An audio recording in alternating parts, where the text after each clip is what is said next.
कोली गोयाली होलो ना।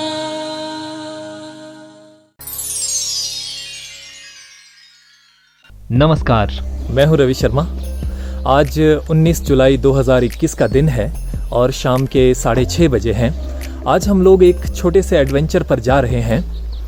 यहाँ झड़क गांव से लगभग 2 किलोमीटर की दूरी पर एक ढांक है जिसको स्थानीय भाषा में पासली का ढांक कहा जाता है। वहाँ पर एक बड़ी सी चट्टान है जिसके नीचे समतल सी जगह है जहाँ पर कुछ साल पहले कुछ मजदूर रात बिताया करते थे, एक तरह से वहाँ पर रहा करते थे। तो आज हमने सोचा है कि हम आज की रात वहाँ पर गुजारेंगे। हमने ज़रूरत का सारा सामान इकट्ठा कर लिया है और थोड़ी ही देर में हम यहाँ से निकलने वाले हैं। मेरे साथ अंचल है जो अभी सामान इकट्ठा कर रहा है। हमारे पास थर्मोकोल है, 2 स्लीपिंग बैग है, एक कंबल अगर ज़रूरत पड़ी तो, पीने का पानी है और खाना अभी पैक हो रहा है। थालियाँ और गिलास भी हमने साथ में ले लिए हैं और सबसे ज़रूरी जो चीज़ें हैं वो है मोबाइल फ़ोन, पावर बैंक और ईयरफोन वगैरह, जिनकी वहाँ पर काफ़ी ज़रूरत पड़ने वाली है। तो हम तैयार हैं और सारा सामान हमने गाड़ी में भर दिया है। तो आइए सफ़र शुरू करते हैं।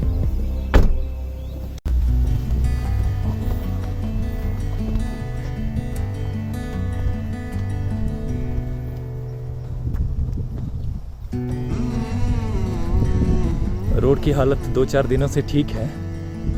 कुछ दिन पहले बारिश हुई थी तो ये हालत हो गई थी। ये देखो, बारिश के बाद हमारे रोड की हालत।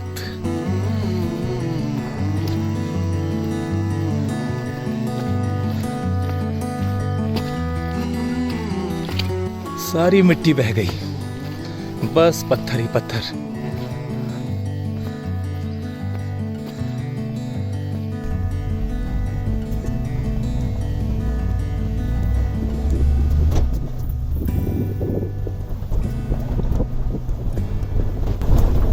छोटा सा पेड़ लैंडमार्क है यहाँ का, बहुत मशहूर और बहुत पुराना पेड़ है।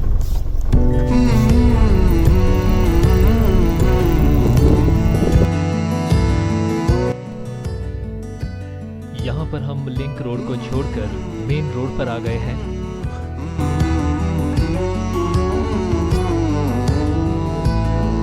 यहाँ पर नाग एंटरप्राइजेज जनरल स्टोर है जहाँ पर ज़रूरत का सारा सामान मिल जाता है।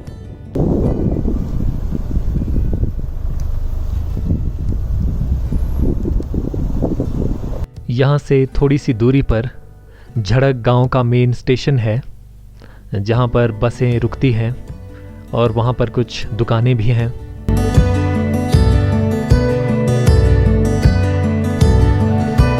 ये झड़क गांव का छोटा सा बाज़ार है जहाँ पर काफ़ी पुरानी दुकानें हैं।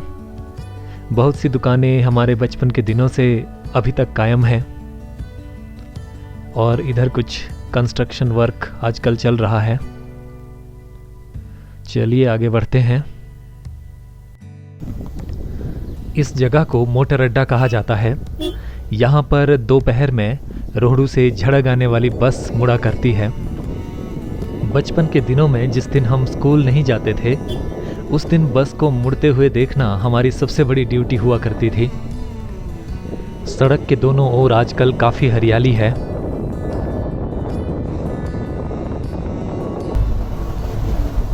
अब हम झड़क गांव को छोड़कर धीरे धीरे आगे बढ़ रहे हैं और थोड़ी देर में अपनी मंजिल पर पहुंच जाएंगे।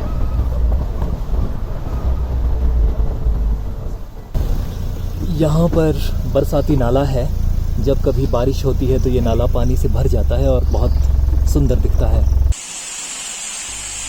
ये आप कुछ दिन पहले की रिकॉर्डिंग देख रहे हैं जब बारिश हुई थी और ये नाला पानी से भर गया था।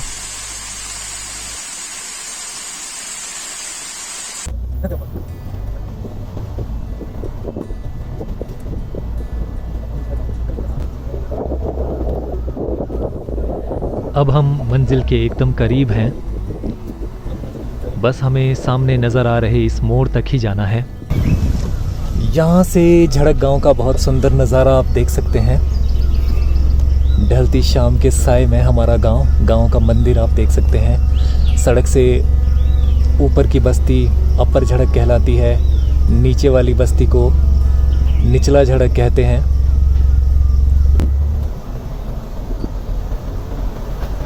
अब हम अपनी मंजिल पर पहुंच गए हैं और यहाँ हमें गाड़ी खड़ी करनी है। यहाँ पर गाड़ी खड़ी है, ये पांसली का ढोक, ढंकार। और अब ज़रा सा आगे जाकर नज़ारा देखते हैं।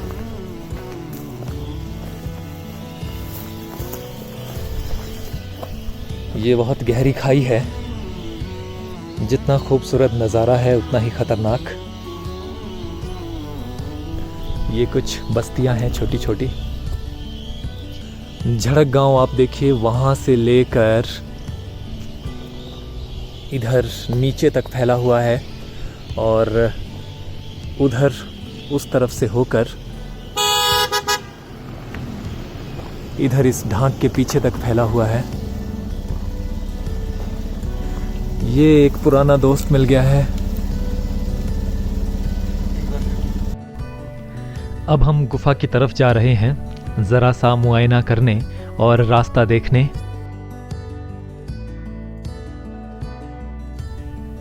आप देख रहे हैं कि रास्ता काफ़ी पथरीला है और बहुत ऊबड़ खाबड़ है। और अगर सच कहूँ तो कोई रास्ता है ही नहीं। घास के बीच में अपने आप रास्ता बनाना पड़ रहा है और अंदाजे से हम आगे बढ़ रहे हैं।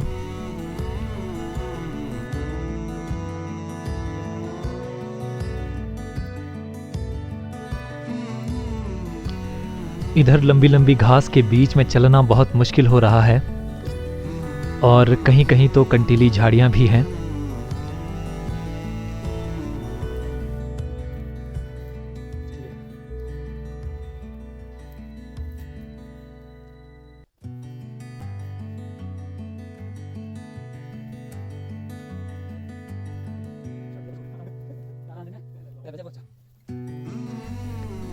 इधर बहुत संकरी सी पगडंडी है।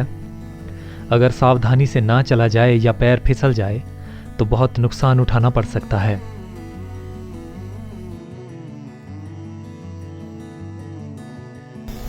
ये हम मंजिल पर पहुंच गए हैं। आज की रात हम यहां गुजारने वाले हैं। चलिए गुफा की हालत देखते हैं।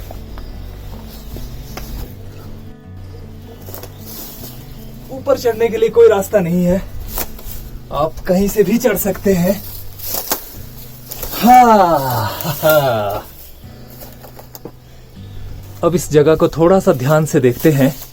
इधर आप देख सकते हैं कुछ पत्थर लगाए गए हैं जो कि यकीनन इंसानों द्वारा लगाए गए हैं और इधर भी कुछ पत्थर टिकाए गए हैं ताकि आसानी से कोई जंगली जानवर वगैरह ना आ सके। और मुझे लगता है कि इसको थोड़ा बहुत सीधा किया गया है ताकि यहाँ पर रहने के लिए या रात गुजारने के लिए बढ़िया सी जगह बन सके। और मुझे लगता है कि ये जो पेड़ है ये काफ़ी बाद में उगा है। जब मैं 6ठी क्लास में पढ़ता था, बात शायद 1994-95 की है, तो उन दिनों कुछ मजदूर जो कि पत्थर निकालने का काम किया करते थे, यहाँ पर रात गुजारा करते थे। तो हम इस रास्ते से स्कूल आते जाते थे और अक्सर उन लोगों को मेहनत करते हुए देखते थे, ऊपर चढ़ते हुए, पानी ढोते हुए, आग जलाते हुए। तो उन दिनों ये ख्याल आता था कि आखिर ये लोग इस गुफा में रहते कैसे होंगे। और कई बार मन में ये ख्याल भी आता था कि इस जगह को जाकर देखा जाए कि ये किस तरह की जगह है। लेकिन वक्त के साथ ये ख्याल धुंधला हो गया, हम लोग कभी यहाँ तक नहीं आ पाए। लेकिन काफ़ी दिनों से ये मेरे दिमाग में था कि इस जगह पर रात में ठहरना कैसा लगता होगा और जब वो मज़दूर यहाँ पर ठहरा करते होंगे तो उन्हें किस तरह का एहसास होता होगा, वो यहाँ पर किस तरह से वक्त बिताया करते होंगे। अभी मैं गुफा से थोड़ी सी दूरी पर काफ़ी ऊंचाई पर खड़ा हूँ। यहाँ चारों तरफ का नज़ारा आप देख सकते हैं।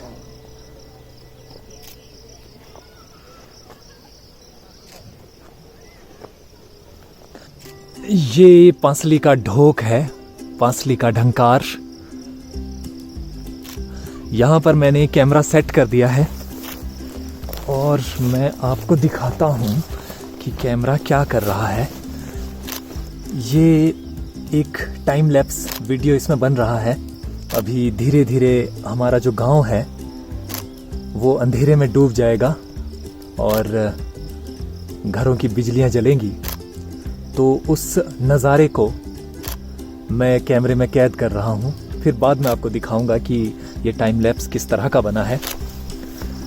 और अंचल यहाँ से ऊपर चढ़ता हुआ कहीं काफ़ी ऊपर चला गया है और वो मुझे भी बुला रहा था। मैं ज़रा सा कैमरे में उलझ गया था, तो अब मैं भी इस रास्ते पर जा रहा हूँ।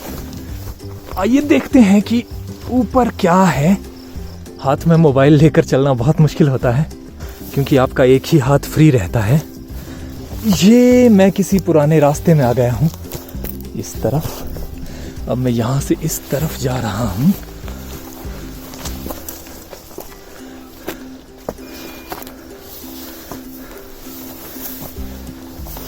ये सचमुच कोई बहुत पुराना रास्ता है। हाँ, नीचे देखें तो डर लगता है। चलिए थोड़ा और ऊपर चलते हैं। ये यकीनन कोई रास्ता है, काफ़ी पुराना रास्ता, और किसी वक्त पक्का यहाँ से काफ़ी लोग आते जाते रहे होंगे। ये देखिए, ये यहाँ पर कुछ चिनाई की गई है ताकि रास्ता थोड़ा ठीक हो सके। हाँ, क्या भयानक नज़ारा है। गिर गए तो कुछ नहीं बचने वाला। ये देखिए, दूर तक फैली हुई छोटी छोटी बस्तियां, छोटे छोटे गांव, और ये इस तरफ का जंगल।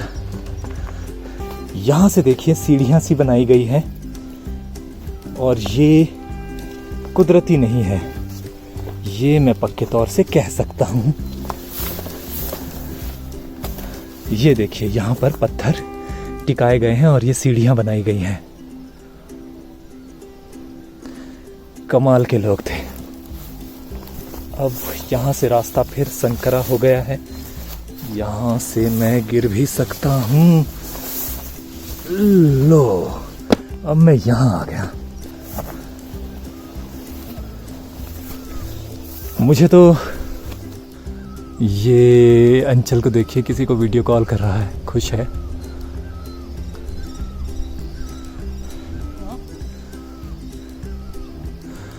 ऐसी ऊंची जगहों पर मुझे अक्सर महाभारत की वो कहानी याद आने लगती है जब आखिर में अपने सभी भाइयों के साथ और द्रौपदी के साथ युधिष्ठिर स्वर्गारोहण के लिए निकलते हैं और धर्मराज उनकी परीक्षा लेते हैं। और यहाँ इस पत्थर पर किसी ने किसी औजार को तेज़ किया है, सान चढ़ाई है उस पर। यहाँ पर वो निशान आप देख सकते हैं। चलिए ज़रा सा आगे चलते हैं। अंचल की तो वापसी हो गई है। अब मेरी बारी है। यहाँ से रास्ते का कुछ ठीक ठीक पता नहीं है, लेकिन चलिए कहीं से भी चल पड़ते हैं।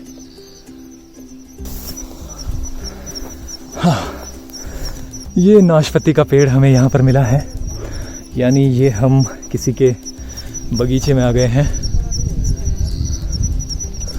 उस तरफ कुछ घर हैं, बस्ती है।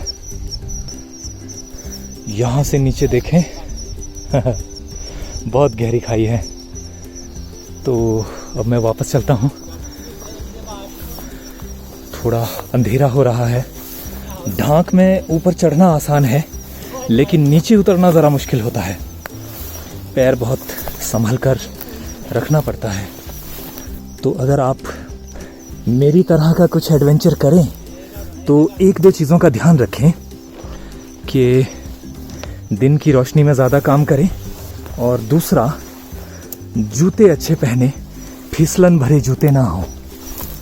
और तीसरी बात यह है कि आप जो भी इस्तेमाल करें, फ़ोन या कैमरा, उसकी बैटरी लाइफ अच्छी हो और उसकी रिकॉर्डिंग अच्छी हो, क्योंकि बार बार इस तरह के एडवेंचर आप नहीं कर सकते। क्या बात है, क्या जगह है, मज़ा आ गया। यहाँ एक पत्थर से पीठ टिकाकर बैठ गया हूँ। 7:43 हो गए हैं और अंधेरा होने वाला है। हमें जिस गुफ़ा में ठहरना है वो काफ़ी नीचे रह गई है। अभी हम यहाँ से नीचे उतरेंगे, फिर गाड़ी से सामान लेकर आएंगे, फिर गाड़ी को सही जगह पर पार्क करेंगे और उसके बाद खाना वाना खाएंगे। हालांकि मैं थकावट महसूस नहीं कर रहा हूँ, ये एक तरह की शांति है, एक तरह की संतुष्टि है। अभी एक और बात समझ में आई कि इस रास्ते से आसपास के लोग आया जाया करते होंगे, क्योंकि उन्हें गाय के लिए यहाँ से काफ़ी घास मिल जाती है। तो शायद घास काटने वालों की वजह से ये रास्ता अभी तक सलामत है। अब अंधेरा हो गया है, मैंने टॉर्च जला ली है।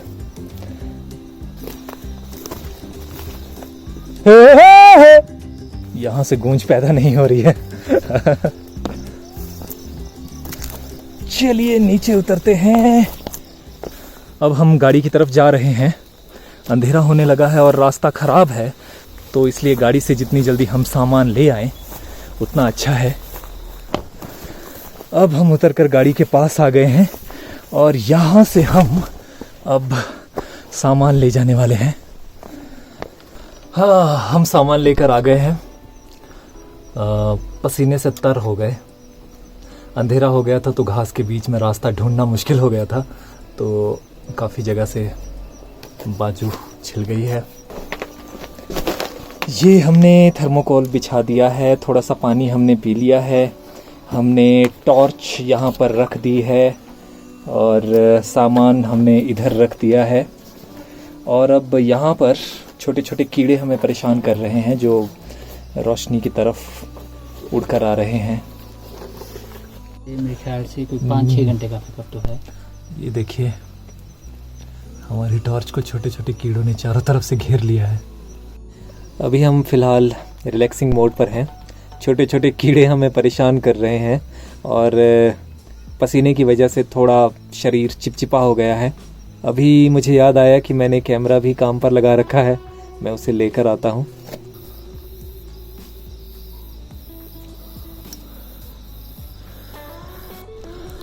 ये है झड़क गांव, अंधेरे में डूबा हुआ।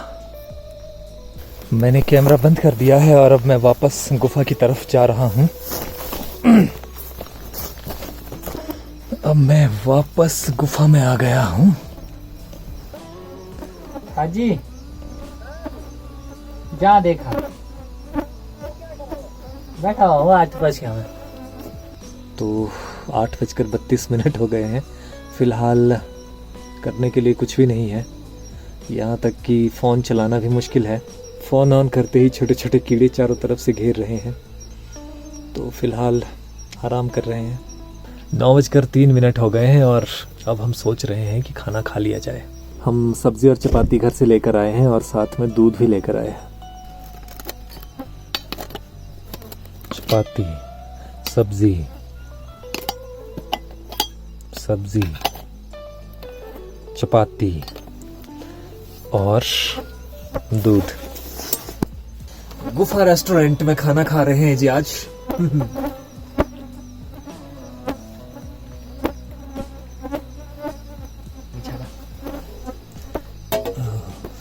दूध बहुत गर्म है, रोटियां भी गर्म है।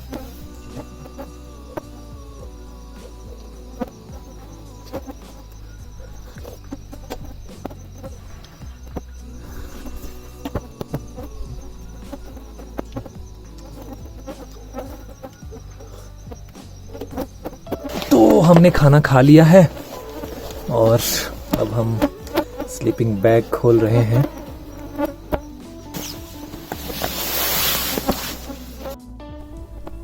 ये आप देख रहे हैं हमारे सिरहाने कुछ दरारें सी हैं जहाँ से सांप या बिच्छू निकल सकते हैं, और हमारे आसपास जो कीड़े मकोड़े मंडरा रहे हैं उनका तो कोई हिसाब किताब नहीं है, बेहिसाब। ये आप देख रहे हैं रात में रोड पर गाड़ियाँ गुजर रही हैं। गाड़ियाँ गुजरती हैं तो मैं फ़ोन की टॉर्च बंद कर देता हूँ।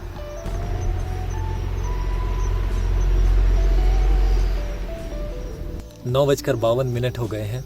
मैं यहीं बाहर पत्थर पर बैठा हूँ, ठंडी सी हवा चल रही है और अलग अलग तरह की आवाज़ें आसपास के परिवेश में हैं। झिंगुरों की आवाज़ें हैं, कुछ कुत्तों के भौंकने की आवाज़ें। मैं सोच रहा हूँ कि 20-25 साल पहले कुछ मज़दूर मजबूरी में यहाँ पर रहा करते थे क्योंकि उनके पास सुविधाएं नहीं थी। और इतने वर्षों के बाद 21वीं सदी में हम लोग शौक़ से इस जगह पर आए हैं, थोड़ा सा थ्रिल, थोड़ा सा एडवेंचर पाने के लिए। कुछ साल पहले किसी ने नहीं सोचा होगा कि इंसान के हाथ में मोबाइल फ़ोन होगा और कहीं भी जाकर रिकॉर्ड करने की सुविधा उसके पास होगी। वक्त बहुत तेज़ी से बदला है और मुझे लगता है कि 10 साल बाद न जाने हमारे हाथों में क्या चीज़ें होंगी और हम क्या कर रहे होंगे। अच्छा भी हो सकता है, बुरा भी हो सकता है, मानवता किसी भी ओर जा सकती है। तो फ़िलहाल मैं तो इस मोमेंट का मज़ा ले रहा हूँ।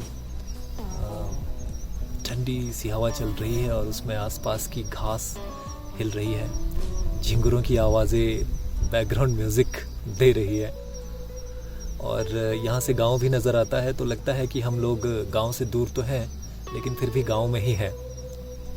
देखते हैं रात कैसे बीतती है, फिर कल सुबह आपको बताऊंगा कि रात कैसे बीती थी। अब मैं वापस आ गया हूँ। मैंने स्लीपिंग बैग खोल लिया है। ये ज़िंदगी में पहली बार है जब मैं किसी स्लीपिंग बैग में सोने की कोशिश कर रहा हूँ। गर्मी बहुत ज़्यादा है। देखते हैं कीड़े मकोड़ों और मक्खी मच्छरों से भरी इस जगह में नींद आती है या नहीं।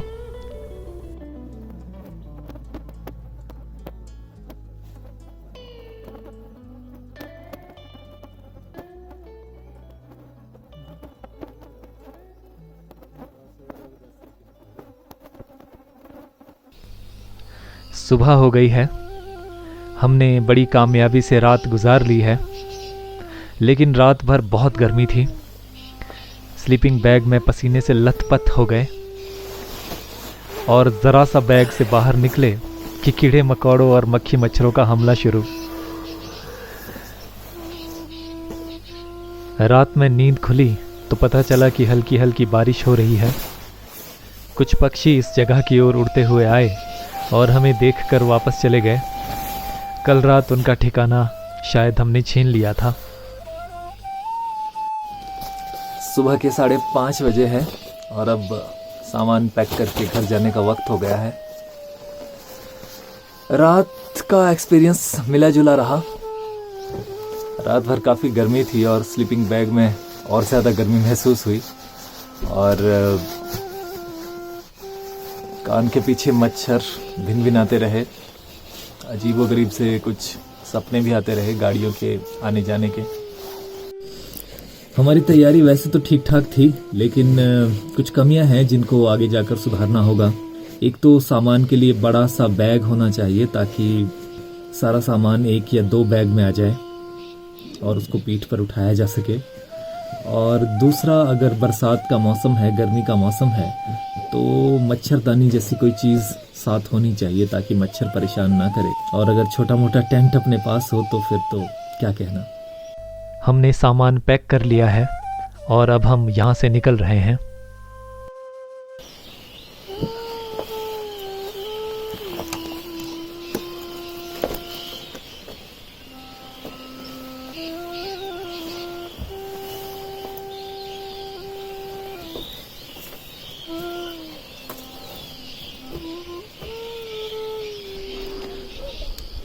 सुबह के 6 बजे का नज़ारा।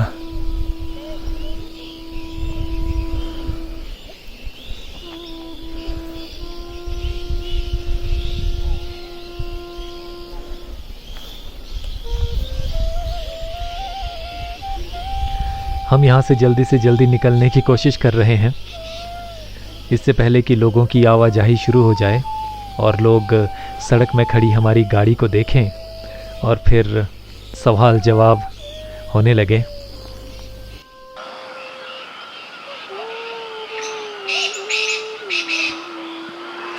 नीचे सड़क में हमारी गाड़ी के सामने कुछ लोग आकर बैठ गए हैं।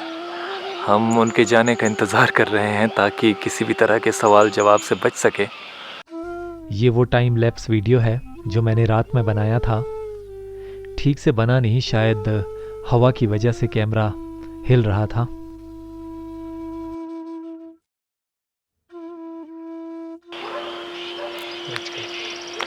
अब ये लोग चले गए हैं तो हमारे लिए भी रास्ता साफ हो गया है और अब हम भी निकलने वाले हैं।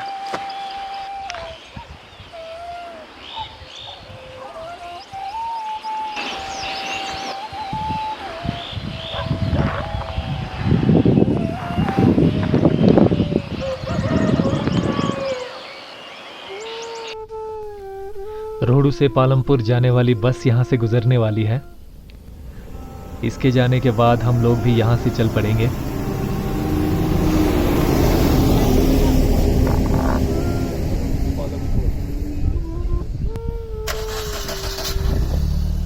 अब हम भी इस जगह को बाय बाय बोलकर घर की ओर प्रस्थान करने वाले हैं। एक रात का ये एडवेंचर अब यहीं खत्म होता है।